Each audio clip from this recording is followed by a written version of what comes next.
Let it go for 2 days and let life show you. From your thoughts you can't see life, but life unfolds with or without your input. So why suffer? You cling to the shore by a bark. Let go. From all your thoughts you can't perceive clearly. Clarity is just there, available to you immediately. In direct perception of life unfolding through you, you cloud clarity. You see everything that you are not, until you see immediately.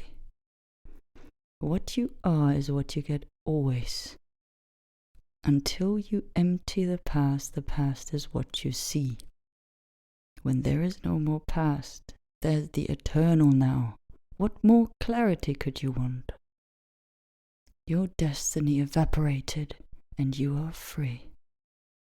You don't recycle the past. You faced it bravely and let it go. You live as a piece of life, in alignment with life. A dance without the choice of participation. You dance alone in God's arms with God alone. That is meditation, liberation, yoga union, and eternal peace. Death to death, and the birth of life through you. You don't stand in the way of life anymore. One impediment after the next. That's how you'll discover the free flow of your soul expression. Change will happen but naturally, and freedom dawns with each restriction faced. Evolution. The past falling off your being with each step. Life purges, and you don't stand in the way of life anymore. Everybody has it. Everybody is free. However, their freedom, full transpiration of the soul, is dampened by a fixed identity, the fossilized past, that is held dearly and is solely fed by participation. Consciousness knows and learns about itself by reflection. 1 degree away, through these organic bodies and their thoughts and emotional responses, but the source, consciousness, remains unchanged, witnessing unfoldment, experienced in direct perception or silence, meditation, immediately, looking into the still lake in perfect immersion as pure being. Melt the disturbance. Let go of all that is not inherent in your soul, and end in your direct soul expression in fierce freedom.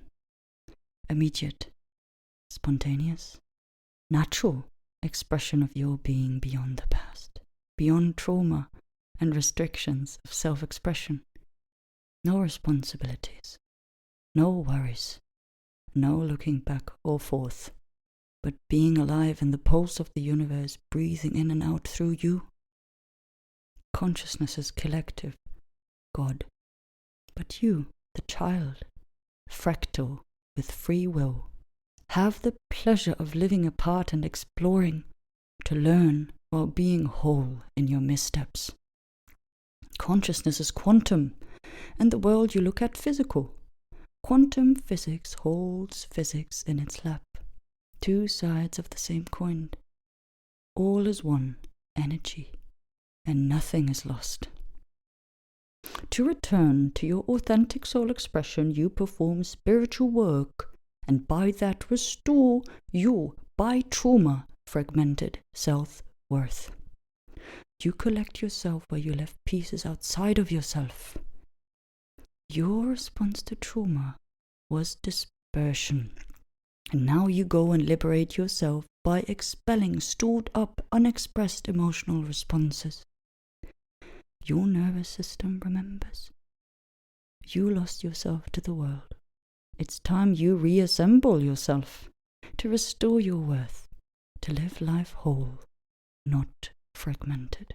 You lost your autonomy to the elements of your life, the events, people, and places. Now you take your power back. Isn't that selfish? It's the only selfless thing to do. You don't owe anybody anything. Others' emotional worlds are not your responsibility. I have no responsibility to heal you. You have responsibility to heal yourself. The only thing I do out of joy of self-expression, aligned with life. That expression is natural to me, effortless. And so I write and then read these little scribbles to you out of joy. It's my unique assigned path to liberation. My way to liberate myself.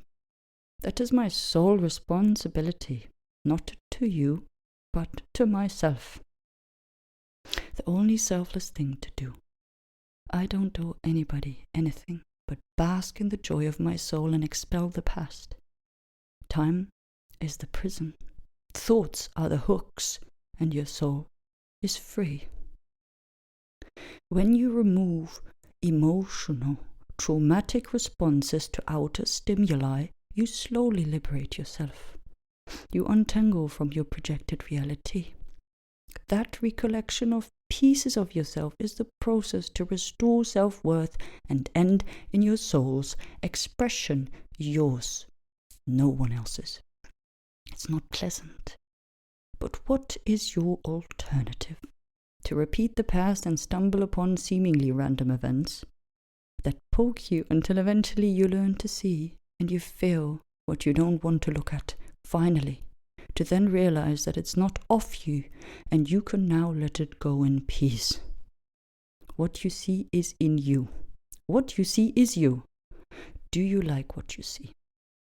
Eventually there is no more past to see. What do you see then? Only philosophy.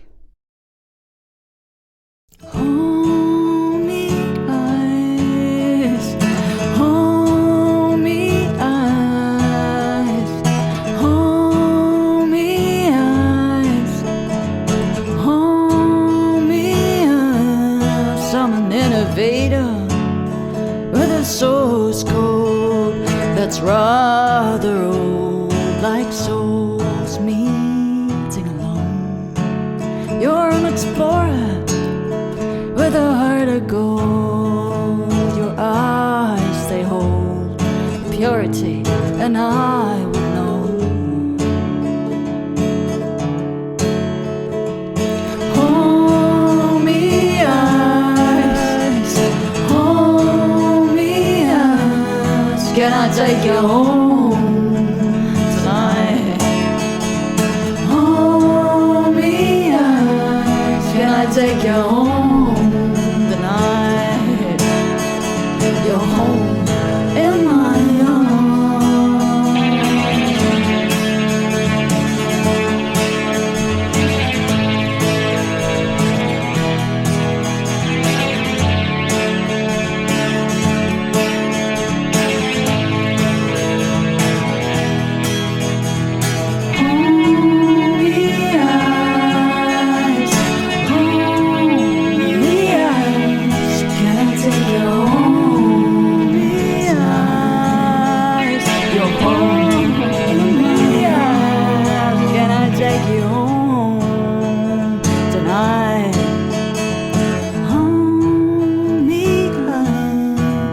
Take you home.